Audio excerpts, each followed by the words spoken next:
सभा की कार्यवाही प्रारंभ की जाती है। माननीय सदस्यगण, मैं सदन को यह औपचारिक सूचना देना चाहता हूं कि संवैधानिक प्रावधान के तहत विधानसभा के सामान्य निर्वाचन के उपरांत प्रथम सत्र के आरंभ में विधानसभा और विधान परिषद वाले राज्य में एक साथ समवेत दोनों सदनों में माननीय राज्यपाल का अभिभाषण होता है। इसी प्रावधान के तहत बिहार विधानमंडल दल के दोनों सदस्यों के समवेत उपस्थिति में अब से कुछ देर बाद यानी 11:30 बजे विस्तारित भवन में सेंट्रल हॉल में माननीय राज्यपाल महोदय का भाषण होगा। संसदीय व्यवस्था में राज्यपाल का भाषण अत्यंत महत्वपूर्ण होता है, क्योंकि इसके माध्यम से सरकार अपनी नीतिगत दिशा, आगामी वर्ष के कार्यक्रम तथा लोक कल्याण के प्राथमिक उद्देश्यों को विधानमंडल के समक्ष प्रस्तुत करती है। मैं सदन के सभी माननीय सदस्यों से अनुरोध करता हूं कि निर्धारित समय से पूर्व सेंट्रल हॉल में उपस्थित होकर इस गरिमामयी परंपरा को सफल एवं शालीन ढंग से संपन्न करने में सहयोग दें। यह भी अपेक्षित है कि इस भाषण के दौरान सदन के सदस्य संसदीय मर्यादा, शिष्टाचार और अनुशासन का पूर्ण पालन करेंगे। राज्यपाल का भाषण नई विधानमंडल की कार्यवाही का प्रारंभिक दस्तावेज होता है, जिसके माध्यम से आने वाले वर्ष की दिशा और नीति के संकेत मिलते हैं। अतः माननीय सदस्यों से अनुरोध है कि अभिभाषण में उल्लिखित विषयों का गंभीरता से अवलोकन करें और आगामी कार्यवाही में रचनात्मक सहभागिता दें। माननीय सदस्यगण, अब मैं माननीय राज्यपाल महोदय का स्वागत करने और उस सेंट्रल हॉल तक लाने के लिए विस्तारित भवन के मुख्य प्रवेश द्वार पर जाऊंगा। माननीय मुख्यमंत्री जी, माननीय मंत्री संसदीय कार्य विभाग भी इस हेतु निर्धारित स्थल पर जाएंगे। इस बीच आप सभी माननीय सदस्य चलकर सेंट्रल हॉल में अपना स्थान ग्रहण करेंगे। माननीय राज्यपाल महोदय के अभिभाषण की समाप्ति के पश्चात पुनः इस सभा में आज के निर्धारित शेष कार्य होंगे। अतः आप सभी माननीय सदस्यगण भाषण समाप्त होने के तत्काल बाद सेंट्रल हॉल से आकर इस सदन में अपना स्थान पुनः ग्रहण कर लेंगे। अब आगे कार्रवाई सेंट्रल हॉल में होगी।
जब छोड़ेंगे तब जाइएगा, जब छोड़ेंगे तब जाइएगा।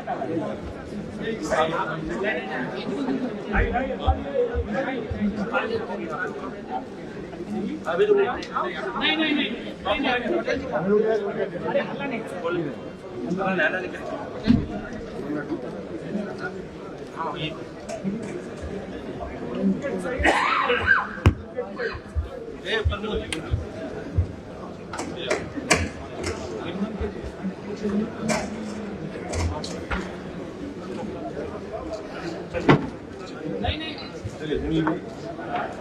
छोड़ अरे छोड़ मीडिया को छोड़, मीडिया को छोड़।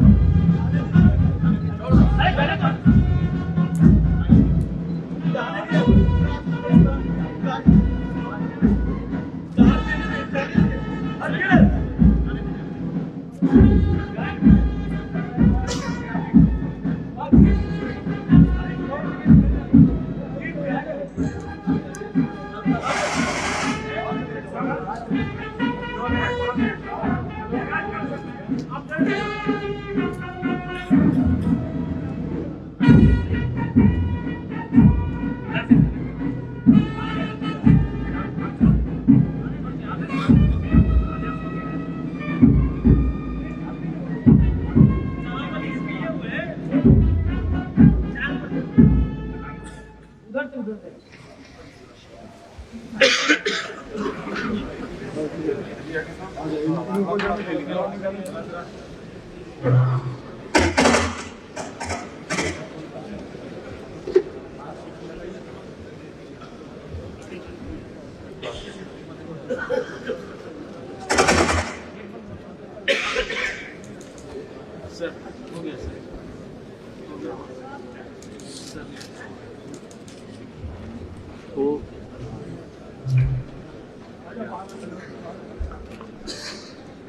माननीय राज्यपाल महोदय, बिहार विधानमंडल के दोनों सदनों के माननीय सदस्यगण यहाँ एकत्रित हैं।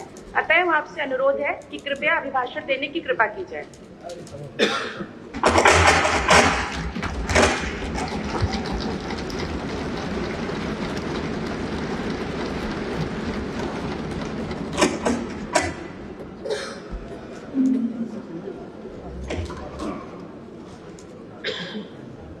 बिहार विधानमंडल के सभी सम्मानित सदस्यगण, मैं बिहार विधानमंडल के दोनों सदनों के संयुक्त अधिवेशन में आप सभी का स्वागत करता हूं तथा हार्दिक शुभकामनाएं देता हूं। मैं राज्य की खुशहाली एवं बहुआयामी विकास की कामना करता हूं। साथ ही मैं विधानसभा के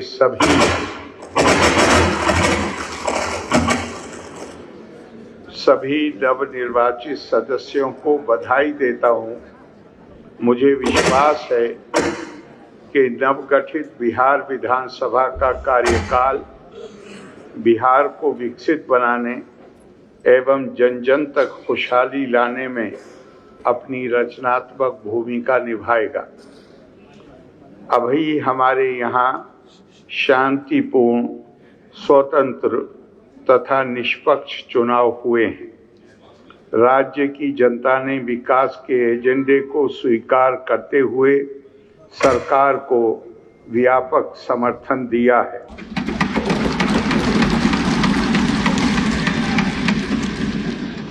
इस चुनाव में बिहार के लोगों ने, विशेषकर महिलाओं ने अभूतपूर्व मतदान किया है। मैं सभी मतदाताओं को इस लोकतांत्रिक प्रक्रिया में भाग लेने के लिए बधाई देता हूं एवं इस प्रक्रिया को सफलतापूर्वक संपन्न कराने हेतु भारत निर्वाचन आयोग तथा निर्वाचन में संलग्न सभी पदाधिकारियों एवं कर्मियों को भी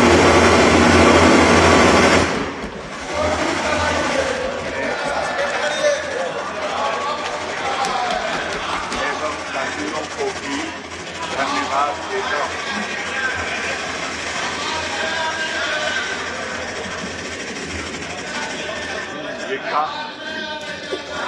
अब आ जाएगी। विकास के प्रति राज्य के सभी वर्गों में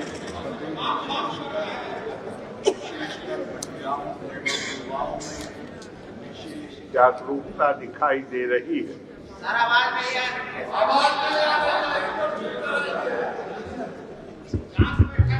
अब आवाज आई।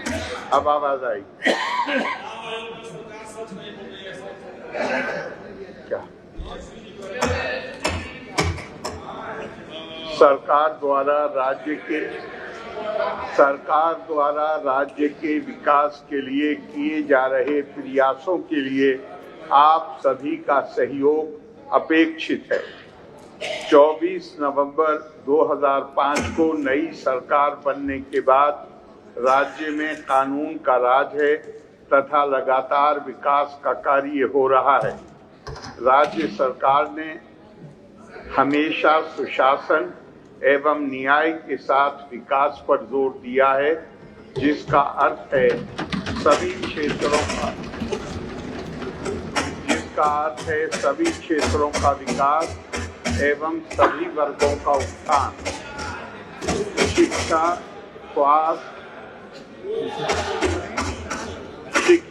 स्वास्थ्य, बिजली, सड़क, पेयजल आदि क्षेत्रों में विशेष ध्यान दिया गया है।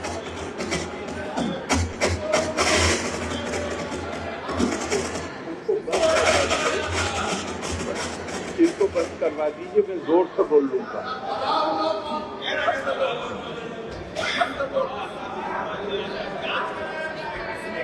मैं थोड़ा जोर से बोलता हूँ।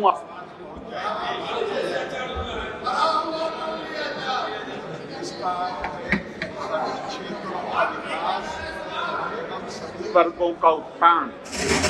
शिक्षा, स्वास्थ्य, बिजली, सड़क, पेयजल आदि क्षेत्रों में विशेष ध्यान दिया गया है। अब किसी तरह के डर एवं भय का वातावरण नहीं है तथा राज्य में प्रेम, भाईचारे और शांति का माहौल है। राज्य में कानून का राज बनाए रखना सरकार की सर्वोच्च प्राथमिकता है। सरकार द्वारा अपराध नियंत्रण एवं विधि व्यवस्था संधारण के लिए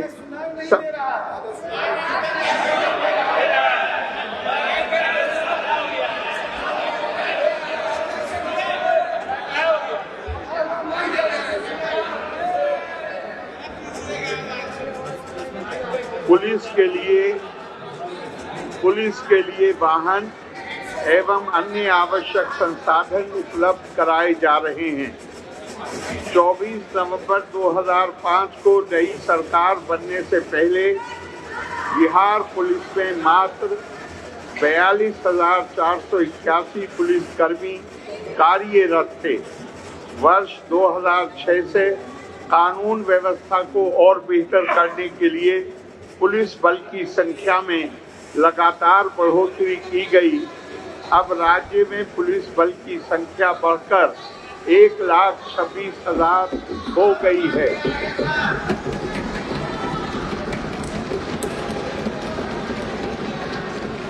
महिला पुलिस बल की संख्या में भी काफी वृद्धि हुई है तथा आज बिहार में पुलिस बल में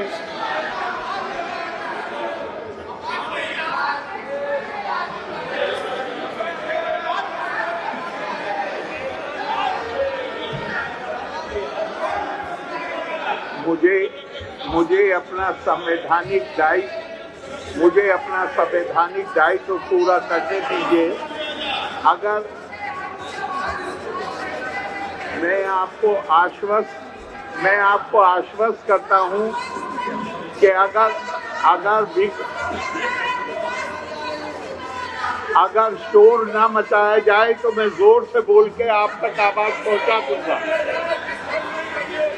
महिला पुलिस बल की संख्या में भी काफी वृद्धि हुई है तथा आज बिहार में पुलिस बल में महिलाओं की भागीदारी पूरे देश में सबसे अधिक है।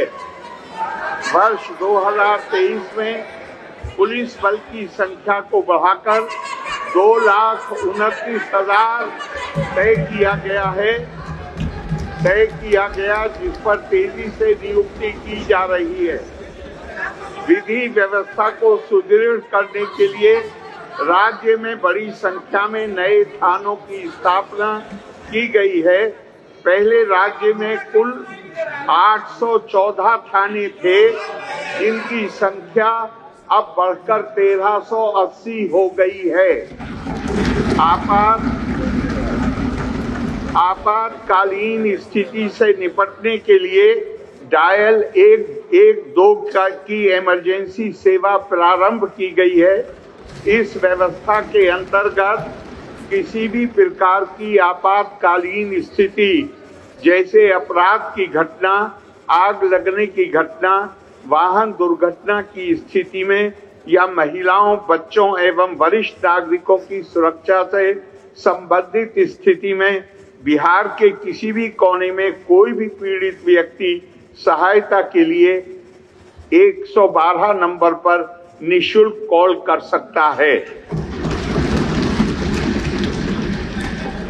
पहले ये व्यवस्था जिला मुख्यालयों एवं शहरी क्षेत्रों में लागू थी तथा अब इसका विस्तार पूरे राज्य में कर दिया गया है। राज्य में सामाजिक सौहार्द एवं सांप्रदायिक सद्भाव का माहौल कायम है। राज्य सरकार द्वारा वर्ष 2006 से ही कब्रिस्तानों की घेराबंदी की योजना शुरू की गई है, जिसमें राज्य की मिलीजुली आबादी के इलाकों वाले एवं अन्य संवेदनशील कब्रिस्तानों की घेराबंदी की जा रही है। पहले 8000 से ज्यादा कब्रिस्तानों की घेराबंदी की जा चुकी है तथा बाद में 1273 कब्रिस्तानों को और चिन्हित किया गया है। इनमें से 746 कब्रिस्तानों की घेराबंदी पूर्ण हो गई है तथा शेष की घेराबंदी शीघ्र ही पूरी हो जाएगी। इसी तरह से वर्ष 2016 से 60 वर्ष से पुराने हिंदू मंदिरों की घेराबंदी भी की गई है, जिससे चोरी आदि की घटनाएं अब नहीं होती हैं। अब समाज में शांति एवं सद्भाव का वातावरण है। राज्य सरकार द्वारा शुरू से ही शिक्षा पर विशेष ध्यान दिया गया है। बड़ी संख्या में नए स्कूल खोले गए हैं। विद्यालयों में एक ओर जहां पोशाक, साइकिल, छात्रवृत्ति एवं अन्य कई योजनाएं लागू की गई हैं, वहीं दूसरी ओर नए विद्यालय भवन, क्लासरूम, शौचालय एवं चहारदीवारी आदि बनाकर विद्यालयों की आधारभूत संरचना को मजबूत किया गया है। बालिका शिक्षा पर विशेष ध्यान दिया गया है तथा हर पंचायत में उच्च माध्यमिक विद्यालय खोले गए हैं। शिक्षा व्यवस्था में सुधार के लिए सरकार द्वारा बड़े पैमाने पर शिक्षकों की बहाली की गई है। वर्ष 2023 से बड़ी संख्या में सरकारी शिक्षकों की बहाली की जा रही है। पूर्व से कार्यरत नियोजित शिक्षकों को मामूली सी परीक्षा लेकर सरकारी शिक्षक बनाया जा रहा है। अब कुल मिलाकर सरकारी शिक्षकों की संख्या 5,20,000 हो गई है। राज्य में स्वास्थ्य व्यवस्था पर विशेष ध्यान देते हुए इसमें व्यापक सुधार किया गया है। शुरुआत में प्राथमिक स्वास्थ्य केंद्र में इलाज कराने के लिए प्रति माह मात्र 39 मरीज ही आते थे। अब प्राथमिक स्वास्थ्य केंद्रों में हर महीने औसतन 11,600 मरीज आते हैं। राज्य में बहुत पहले से ही केवल 6 सरकारी मेडिकल कॉलेज एवं अस्पताल थे, जबकि आज 12 सरकारी मेडिकल कॉलेज एवं अस्पताल कार्यरत हैं एवं शेष सभी 27 जिलों में नए मेडिकल कॉलेज बनाए जा रहे हैं, जिन्हें शीघ्र पूरा किया जाएगा। साथ ही पटना मेडिकल कॉलेज एवं अस्पताल को 5,400 बेड तथा अन्य 5 पुराने मेडिकल कॉलेजों को 2,500 बेड के अस्पताल के रूप में बनाया जा रहा है। IGIMS को 3,000 बेड के अस्पताल के रूप में विकसित किया जा रहा है। अब हर जिले में इंजीनियरिंग एवं पॉलिटेक्निक की पढ़ाई की जा रही है। राज्य में अनेक संस्थानों की स्थापना की गई है, जिसमें कई राष्ट्रीय स्तर के संस्थान शामिल हैं। यहाँ के छात्रों को अब बाहर जाने की आवश्यकता नहीं होती है, बल्कि अन्य राज्यों से छात्र यहाँ आकर पढ़ाई कर रहे हैं। राज्य में बड़ी संख्या में सड़कों तथा पुल पुलियों का निर्माण कराया गया है। राज्य के सुदूर क्षेत्रों से 6 घंटे में राजधानी पटना पहुंचने का लक्ष्य वर्ष 2016 में ही पूरा कर लिया गया था। अब राज्य में बड़े पैमाने पर नई सड़कों, पुल पुलियों, रेल ओवरब्रिज, एलिवेटेड रोड एवं बाईपास का निर्माण तथा पुरानी सड़कों का चौड़ीकरण किया गया है, जिससे लगभग 5 घंटे में सबसे दूर वाले क्षेत्र से राजधानी पटना पहुंचना संभव हुआ है। इसे और बेहतर करने का प्रयास जारी है। अब राज्य में 5 नए एक्सप्रेसवे का निर्माण भी किया जाएगा। इससे राज्य के सुदूर क्षेत्रों से राजधानी पटना पहुंचने में और कम समय लगेगा। साथ ही प्रखंड मुख्यालयों को जोड़ने वाली सड़कों का चौड़ीकरण किया जाएगा। सरकार द्वारा महिला सशक्तिकरण पर विशेष जोर दिया गया है।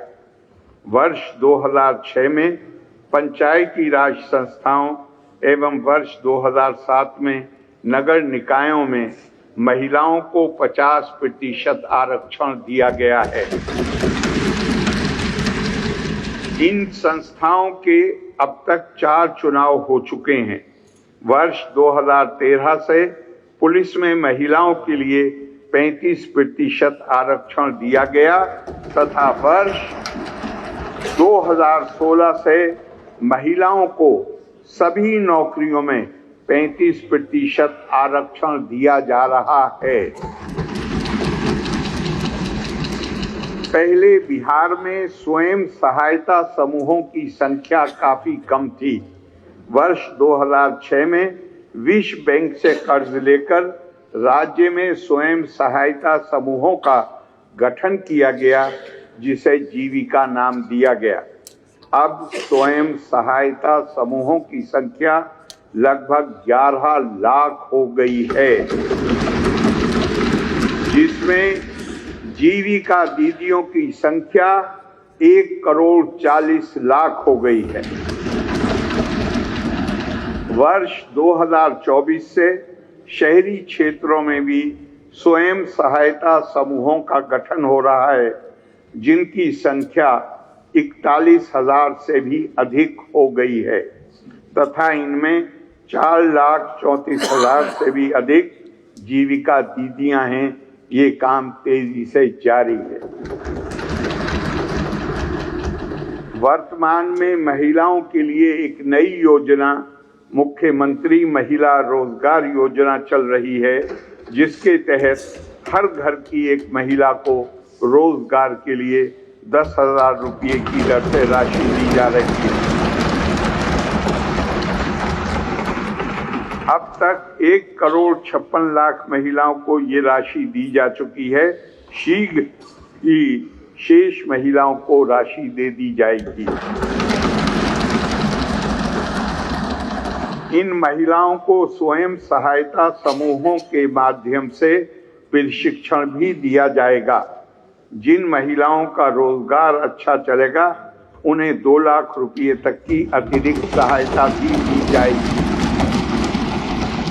सरकार ने शुरू से ही सभी वर्गों के लिए काम किया है, चाहे हिंदू हो, मुस्लिम हो, अपर कास्ट हो, पिछड़ा हो, अति पिछड़ा हो, दलित हो, महादलित हो, सभी के लिए काम किया गया है। वंचित वर्गों के लोगों के विकास पर विशेष ध्यान दिया गया है तथा इन्हें मुख्य धारा में जोड़ने के लिए विशेष योजनाएं चलाई जा रही हैं। अनुसूचित जाति, अनुसूचित जनजाति, पिछड़ा वर्ग तथा अति पिछड़ा वर्ग के छात्र छात्राओं के लिए छात्रवृत्ति दी जा रही है तथा बड़ी संख्या में आवासीय विद्यालयों एवं छात्रावासों का निर्माण कराया गया है। राज्य सरकार द्वारा वर्ष 2018 से अनुसूचित जाति एवं जनजाति तथा अति पिछड़ा वर्ग के विद्यार्थियों के लिए सिविल सेवा प्रोत्साहन योजना तथा वर्ष 2018 से ही ग्रामीण क्षेत्रों में लोगों को आवागमन की सुविधा उपलब्ध कराने तथा कमजोर वर्गों के युवाओं को रोजगार उपलब्ध कराने हेतु मुख्यमंत्री ग्राम परिवहन योजना लागू की गई है। नवंबर 2023 से इसका विस्तार करते हुए प्रखंडों एवं सुदूर पंचायतों को जिला मुख्यालय से जोड़ने हेतु मुख्यमंत्री प्रखंड परिवहन योजना भी लागू की गई है। इसी तरह राज्य सरकार द्वारा शुरू से ही अल्पसंख्यकों के कल्याण के लिए काफी काम किया गया है। अल्पसंख्यक समुदाय के छात्र छात्राओं के लिए विद्यालय एवं छात्रावास, प्रतियोगिता परीक्षाओं की तैयारी के लिए मुफ्त कोचिंग तथा छात्रवृत्ति जैसी योजनाएं संचालित हैं। तलाकशुदा मुस्लिम महिलाओं के लिए वर्ष 2006-7 से ही आर्थिक सहायता दी जा रही है। वर्ष 2018 से सहायता राशि को 10,000 रुपये से बढ़ाकर 25,000 रुपये कर दिया गया है। मुस्लिम समुदाय के मदरसों को सरकारी मान्यता दी गई है एवं उनके शिक्षकों को अन्य सरकारी शिक्षकों के बराबर वेतन दिया जा रहा है। पटना में अंजुमन इस्लामिया भवन का भव्य एवं आकर्षक रूप से पुनर्निर्माण कराया गया है। सभी वृद्धजनों, दिव्यांगजनों एवं विधवा महिलाओं को मिलने वाली पेंशन की राशि को 400 रुपये से बढ़ाकर 1100 रुपये कर दिया गया है। इससे 1 करोड़ 14 लाख से अधिक लोगों को फायदा पहुंच रहा है। वर्ष 2008 से ही राज्य में कृषि रोड मैप बनाकर कृषि विकास कार्यक्रम चलाए गए, जिससे फसलों, फलों एवं सब्जियों के उत्पादन और उत्पादकता में वृद्धि हुई। राज्य में धान, गेहूं एवं मक्का की उत्पादकता पहले के मुकाबले लगभग दुगनी हो गई है। साथ ही दूध, अंडा, मांस एवं मछली के उत्पादन में काफी वृद्धि हुई है। मछली का उत्पादन 2.5 गुने से भी अधिक हो गया है, जिससे मछली के उत्पादन में बिहार आत्मनिर्भर हो गया है। वर्तमान में चौथे कृषि रोड मैप का क्रियान्वयन शुरू हो चुका है, जिसमें कृषि क्षेत्र के विकास हेतु लगभग 1,62,268 करोड़ रुपए की योजनाओं को स्वीकृति दी गई है। साथ ही किसानों की सुविधा के लिए राज्य के 21 बाजार प्रांगणों के आधुनिकीकरण एवं विकास के लिए कुल 1,289 करोड़ रुपए की लागत से योजनाओं को कार्यान्वित किया जा रहा है। वर्ष 2015 में 7 निश्चय के तहत आर्थिक हल, युवाओं को बल, आरक्षित रोजगार, महिलाओं का अधिकार, हर घर तक बिजली, हर घर नल का जल, हर घर शौचालय, टोलों को पक्की सड़कों से जोड़ने तथा अवसर बढ़े आगे बढ़ें का काम किया गया है। वर्ष 2018 में ही हर घर तक बिजली पहुंचा दी गई है। सरकार द्वारा शुरू से ही बहुत सस्ती दर पर बिजली दी गई। अब लगभग सभी घरेलू उपभोक्ताओं को बिजली मुफ्त दी जा रही है।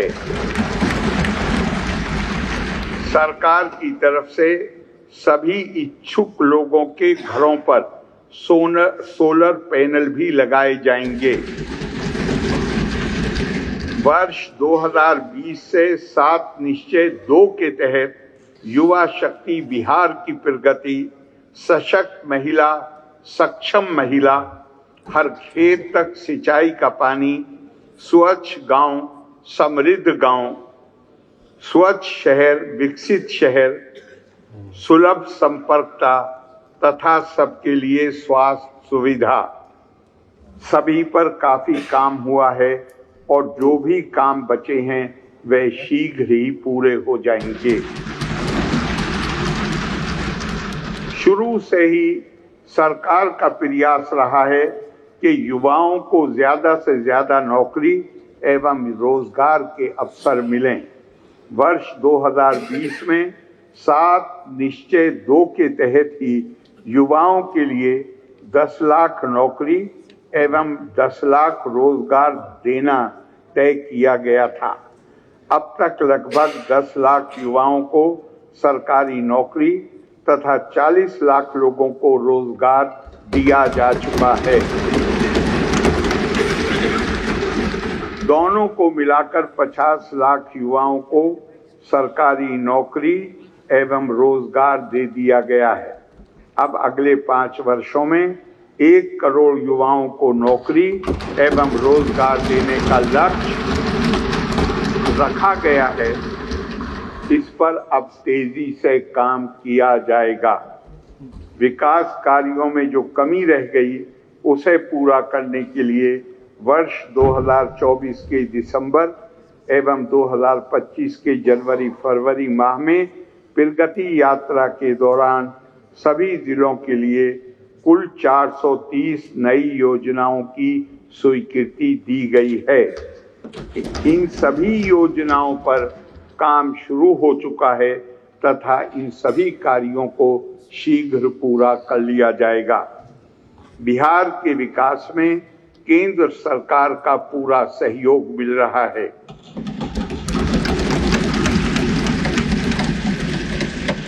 जुलाई 2024 के बजट में बिहार को विशेष आर्थिक सहायता के रूप में सड़क, उद्योग, स्वास्थ्य, पर्यटन एवं बाढ़ नियंत्रण आदि के लिए बड़ी राशि देने की घोषणा की गई है। फरवरी 2025 के बजट में बिहार में मखाना बोर्ड की स्थापना, एयरपोर्ट की स्थापना, पश्चिमी कोसी नहर के लिए वित्तीय सहायता आदि की घोषणा की गई है। वर्ष 2018 में देश के कुछ राज्यों में खेलो इंडिया यूथ गेम्स का आयोजन हुआ था। इस वर्ष खेलो इंडिया यूथ गेम्स का आयोजन बिहार में हुआ, जो हमारे लिए गौरव की बात है। आदरणीय प्रधानमंत्री जी का कई बार बिहार आगमन हुआ है तथा उन्होंने बिहार में कई महत्वपूर्ण योजनाओं का शुभारंभ किया है, जिन पर अब तेजी से काम हो रहा है। इन सब कामों के लिए आदरणीय प्रधानमंत्री श्री नरेंद्र मोदी जी को हम धन्यवाद देते हुए उनके प्रति आभार व्यक्त करते हैं। मेरे द्वारा संक्षेप में आपके समक्ष रखी गई सरकार की उपलब्धियों एवं कार्यक्रमों से स्पष्ट है कि सरकार न्याय के साथ विकास के सिद्धांत को ध्यान में रखते हुए राज्य के सभी क्षेत्रों एवं सभी वर्गों के उत्थान के लिए सतत प्रयत्नशील है। अब राज्य में हर क्षेत्र के विकास एवं हर तबके के उत्थान के लिए नए कार्यक्रमों का निर्धारण किया गया है। 24 नवंबर 2005 को नई सरकार बनने के बाद 20 वर्षों में काफी काम हुआ है। अब इसे आगे बढ़ाया जाएगा तथा अगले 5 वर्षों में बिहार के विकास के लिए और ज्यादा काम होगा, जिससे बिहार आगे बढ़ेगा और देश के विकास में महत्वपूर्ण योगदान देगा। मुझे भरोसा है कि सभी माननीय सदस्य जिम्मेदारी के साथ सत्र के संचालन में अपना महत्वपूर्ण योगदान देंगे।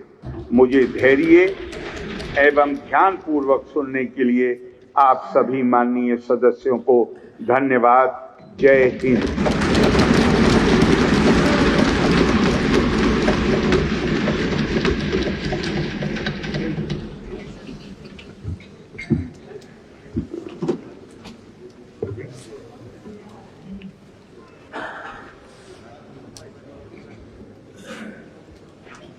बजाइए पीछे।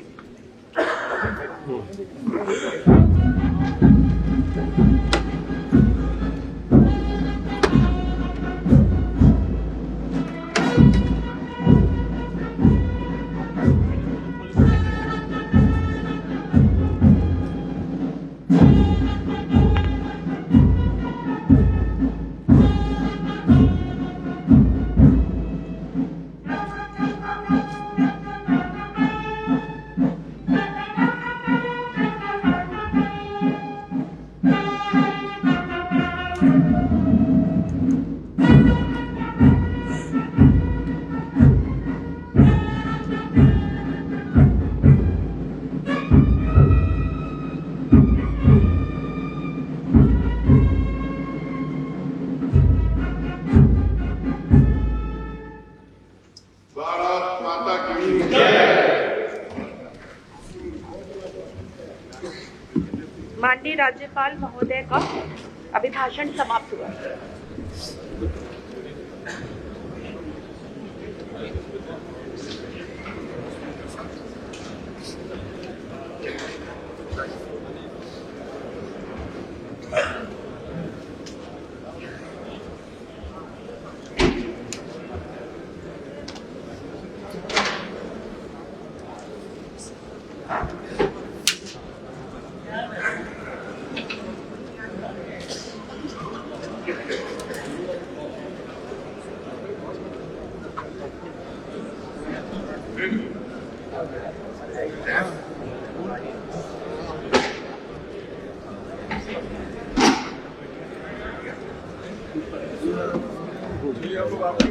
इधर चलते हैं।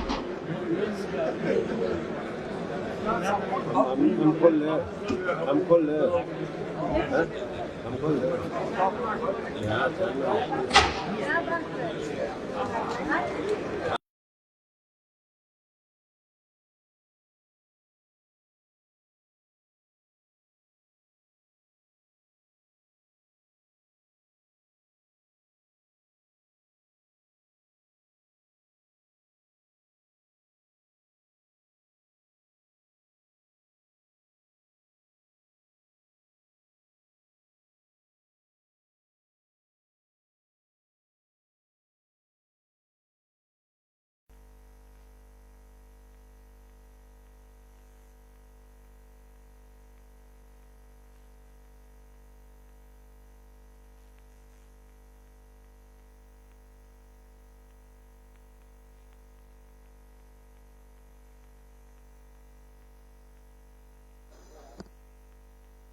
सभा की कार्यवाही प्रारंभ की जाती है।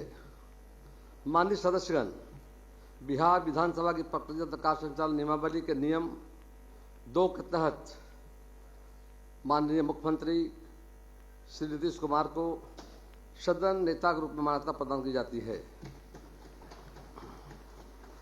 बिहार विधानसभा के माननीय सदस्य श्री तेजस्वी प्रसाद यादव को नेता विरोधी दल के रूप में मान्यता प्रदान की जाती है।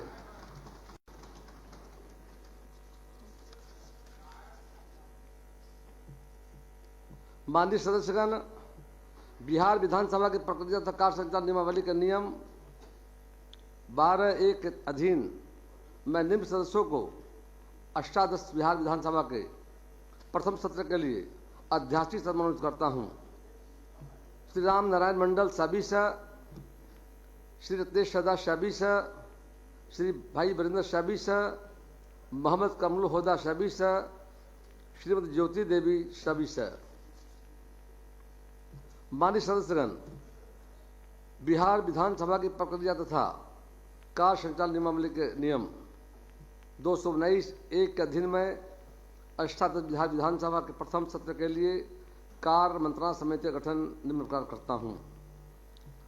अध्यक्ष बिहार विधानसभा सभापति श्री नीतीश कुमार जी, माननीय मुख्यमंत्री सदस्य श्री सम्राट चौधरी जी माननीय उप मुख्यमंत्री सदस्य, श्री विजय कुमार सिन्हा जी माननीय उप मुख्यमंत्री सदस्य, श्री विजय कुमार चौधरी जी माननीय मंत्री संसदीय कार्य सदस्य, श्री विजेंद्र प्रसाद यादव माननीय मंत्री ऊर्जा सदस्य, श्री तेजस्वी प्रसाद यादव नेता विरोधी दल सदस्य, श्री राजू तिवारी जी सविषय सदस्य। विशेष आमंत्रित सदस्य उपाध्यक्ष बिहार विधानसभा श्री श्रवण कुमार जी सविषय, श्री विनोद नारायण झा जी सविषय, श्री मनोहर प्रसाद सिंह जी सविषय, श्री अख्तरुल इमाम जी सविषय, श्री प्रफुल्ल कुमार मांझी जी सविषय, श्रीमती स्नेहता जी सविषय, श्री अरुण सिंह जी सविषय, श्री अजय कुमार जी सविषय, श्री इंद्रजीत प्रसाद गुप्ता जी सविषय, श्री सतीश प्रसाद कुमार सिंह यादव सविषय। नियमानुसार अध्यक्ष समिति के सभापति तथा सभा सचिव इसके सचिव होंगे। प्रभारी मंत्री वित्त विभाग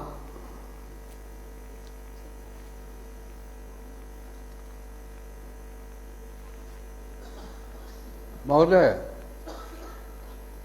मैं भारत संविधान के अनुच्छेद 213 के खंड 2 के क के अनुसार बिहार विधानसभा के समक्ष माननीय राज्यपाल द्वारा प्रतिस्थापित बिहार आकस्मिका निधि संशोधन अध्यादेश 2025 की एक प्रति मेज पर रखता हूं।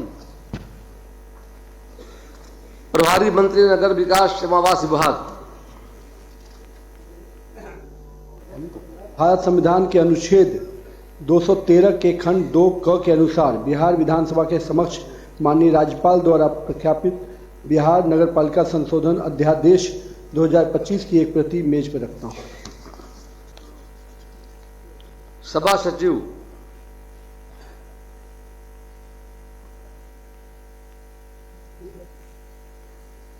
महोदय, सप्तदश बिहार विधानसभा के पंचदश सत्र में उद्भूत तथा बिहार विधानमंडल के दोनों सदनों द्वारा यथापारित निम्न 11 विधेयकों का विवरण सदन पटल पर रखती हूं, जिस पर माननीय राज्यपाल द्वारा भारत के संविधान के अनुच्छेद 200 के तहत अनुमति प्रदान की गई है। क्रमांक 1, बिहार विनियोग संख्या 3 विधेयक 2025, अनुमति की तिथि 5/8/2025। क्रमांक 2, बिहार हिंदू धार्मिक न्यास संशोधन विधेयक 2025, अनुमति की तिथि 6/8/2025।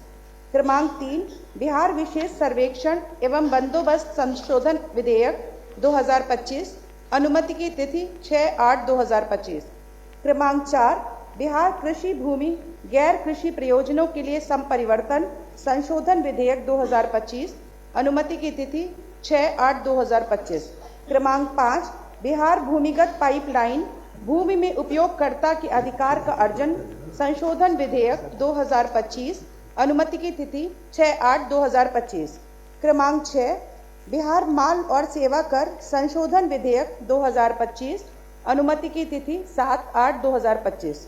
क्रमांक 7, बिहार प्लेटफॉर्म आधारित गिग कामगार निबंधन सामाजिक सुरक्षा एवं कल्याण विधेयक 2025, अनुमति की तिथि 7/8/2025। क्रमांक 8, बिहार दुकान एवं प्रतिष्ठान रोजगार विनियम और सेवा शर्त विधेयक 2025, अनुमति की तिथि 7/8/2025। क्रमांक 9, बिहार नगरपालिका संशोधन विधेयक 2025, अनुमति की तिथि 9/8/2025। क्रमांक 10, बिहार पशु प्रजनन विनियमन विधेयक 2025, अनुमति की तिथि 9/8/2025। क्रमांक 11, जननायक कर्पूरी ठाकुर कौशल विश्वविद्यालय विधेयक 2025, अनुमति की तिथि 14/8/2025। प्रभारी मंत्री वित्त विभाग महोदय, संविधान के अनुच्छेद 205 के अनुसरण में बिहार विनियोग संख्या 2 अधिनियम 2025 एवं बिहार विनियोग संख्या 3 अधिनियम 2025 द्वारा स्वीकृत राशि के अलावा वर्ष 25-26 में जो खर्च होने की संभावना है, उसके संबंध में मैं द्वितीय अनुपूरक व्यय विवरणी उपस्थापित करता हूं। बिहार अग्निशमन सेवा संशोधन नियमावली 2025 की हिंदी एवं अंग्रेजी की प्रति होगी।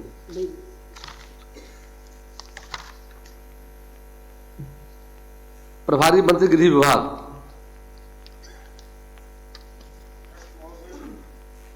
बिहार अग्निशमन अधिनियम 2014 की धारा 64 के तहत बिहार अग्निशमन सेवा संशोधन नियमावली 2025 की हिंदी एवं अंग्रेजी की एक एक प्रति सभा पटल पर रखता हूं।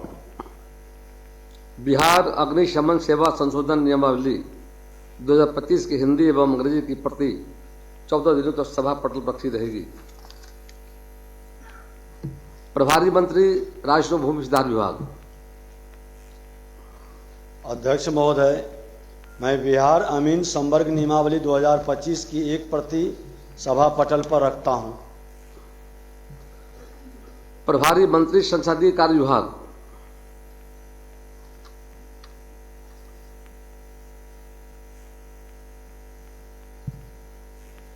अध्यक्ष महोदय, मैं बिहार विधानमंडल सदस्यों का वेतन भत्ता एवं पेंशन अधिनियम 2006 की धारा 8(3) के तहत बिहार विधानमंडल सदस्यों का वेतन भत्ता और पेंशन संशोधन नियमावली 2025 की हिंदी एवं अंग्रेजी की एक एक प्रति सभा पटल पर रखता हूं। बिहार विधानमंडल सदस्यों का वेतन भत्ता एवं पेंशन अधिनियम 2006 की धारा 8(3) के तहत बिहार विधानमंडल सदस्यों का वेतन भत्ता और पेंशन संशोधन नियमावली 2025 की हिंदी एवं अंग्रेजी की प्रति 14 दिनों तक सदन पटल पर रखी रहेगी। प्रभारी मंत्री संसदीय कार्य विभाग,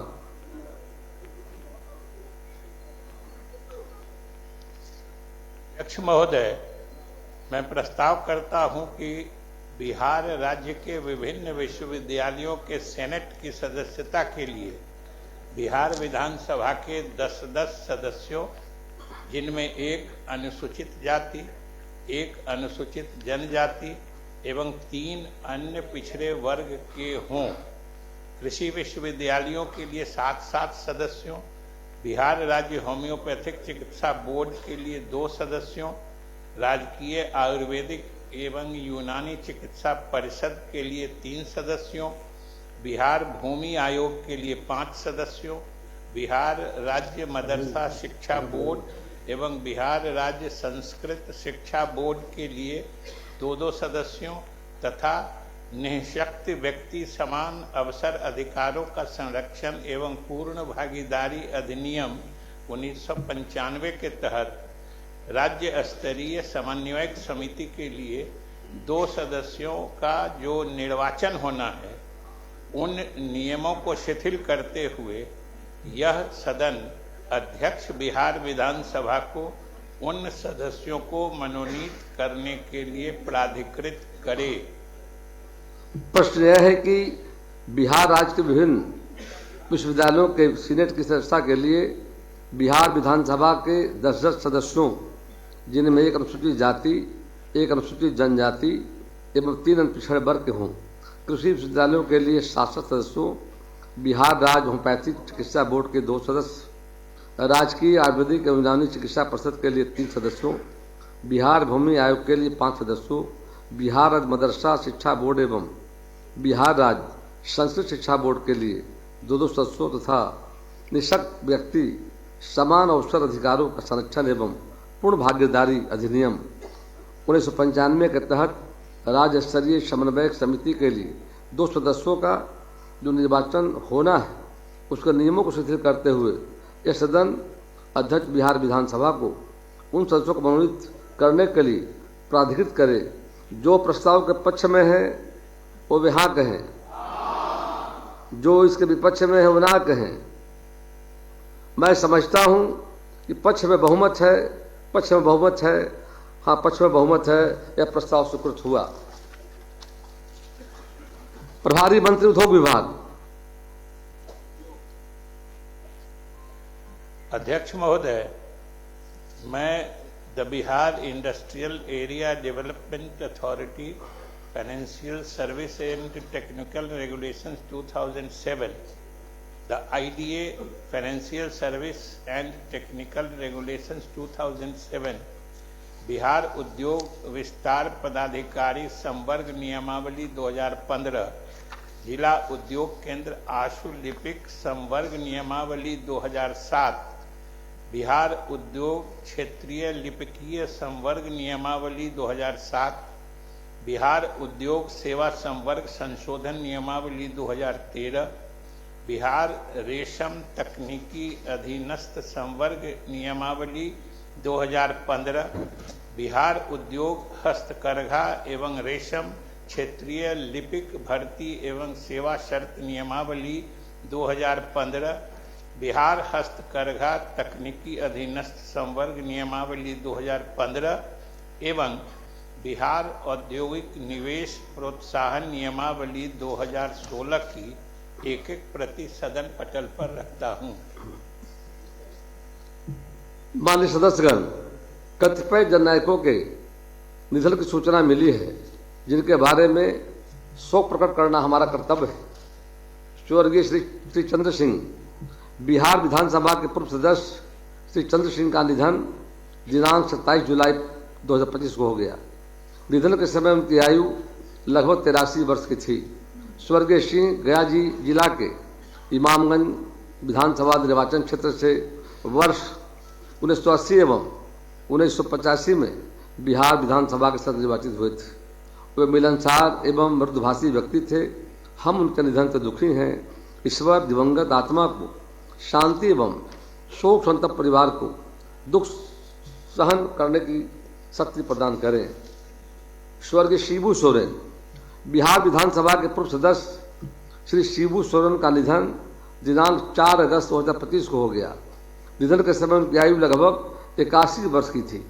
स्वर्गीय सोरेन संयुक्त बिहार के जामा विधानसभा निर्वाचन क्षेत्र से वर्ष 1985 में बिहार विधानसभा के सदस्य निर्वाचित हुए थे। वे दुमका संसदीय निर्वाचन क्षेत्र से 8 बार लोकसभा के सदस्य निर्वाचित हुए थे एवं 3 बार राज्यसभा के सदस्य निर्वाचित हुए थे। वे केंद्रीय मंत्रिमंडल में मंत्री एवं झारखंड के मुख्यमंत्री के पद पर रहे थे। वे लोगों के बीच जिसोम गुरु जी के नाम से प्रसिद्ध थे। हम उनके निधन से दुखी हैं। ईश्वर दिवंगत आत्मा को शांति एवं शोक संतप्त परिवार को दुख सहन करने की शक्ति प्रदान करे। स्वर्गीय सत्यपाल मलिक, बिहार के पूर्व राज्यपाल श्री सत्यपाल मलिक का निधन दिनांक 5 अगस्त 2025 को हो गया। निधन के समय उनकी आयु लगभग 79 वर्ष की थी। स्वर्गीय मलिक 4 अक्टूबर 2017 से 22 अगस्त 2018 तक बिहार के राज्यपाल पद पर रहे थे। वे लोकसभा एवं राज्यसभा के सदस्य भी रहे थे। वे मिलनसार व्यक्ति थे। हम उनके निधन से दुखी हैं। ईश्वर दिवंगत आत्मा को शांति एवं शोक संतप्त परिवार को दुख सहन शक्ति करने की शक्ति प्रदान करे। स्वर्गीय हरिनंदन यादव, बिहार विधानसभा के पूर्व सदस्य श्री हरिनंदन यादव का निधन दिनांक 6 दिसंबर 2025 को हो गया। निधन के समय उनकी आयु लगभग 76 वर्ष की थी। स्वर्गीय यादव दरभंगा जिला के हायाघाट विधानसभा निर्वाचन क्षेत्र से वर्ष 1995 मार्च 2005 एवं नवंबर 2005 में बिहार विधानसभा के सदस्य निर्वाचित हुए थे। वे कर्मठ मिलनसार व्यक्ति थे। हम उनके निधन से दुखी हैं। ईश्वर दिवंगत आत्मा को शांति एवं शोक संतप्त परिवार को दुख सहन करने की शक्ति प्रदान करे। स्वर्गीय राणा गंगेश्वर सिंह, बिहार विधानसभा के पूर्व सदस्य श्री राणा गंगेश्वर सिंह का निधन दिनांक 26 अक्टूबर 2025 को हो गया। निधन के समय उनकी आयु लगभग 74 वर्ष की थी। स्वर्गीय सिंह समस्तीपुर जिला के मोहिदुल नगर विधानसभा निर्वाचन क्षेत्र से वर्ष 2005-10 में बिहार विधानसभा के सदस्य निर्वाचित हुए थे और वे 2014 में बिहार विधान परिषद सदस्य भी मनोनीत हुए थे। वे लोकप्रिय व्यक्ति थे। हम उनके निधन से दुखी हैं। ईश्वर दिवंगत आत्मा की शांति एवं शोक संतप्त परिवार को दुख सहन करने की शक्ति प्रदान करें। अब हम लोग 1 मिनट मौन खड़े होकर सभी दिवंगत आत्माओं की शांति के लिए प्रार्थना करेंगे।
कृपया बैठ जाए।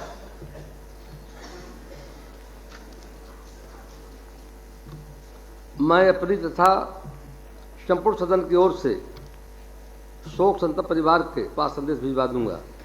अब सभा की बैठक बृहस्पतिवार दिनांक 4 दिसंबर 2025 को 11 बजे पूर्वाह्न तक के लिए स्थगित की जाती है।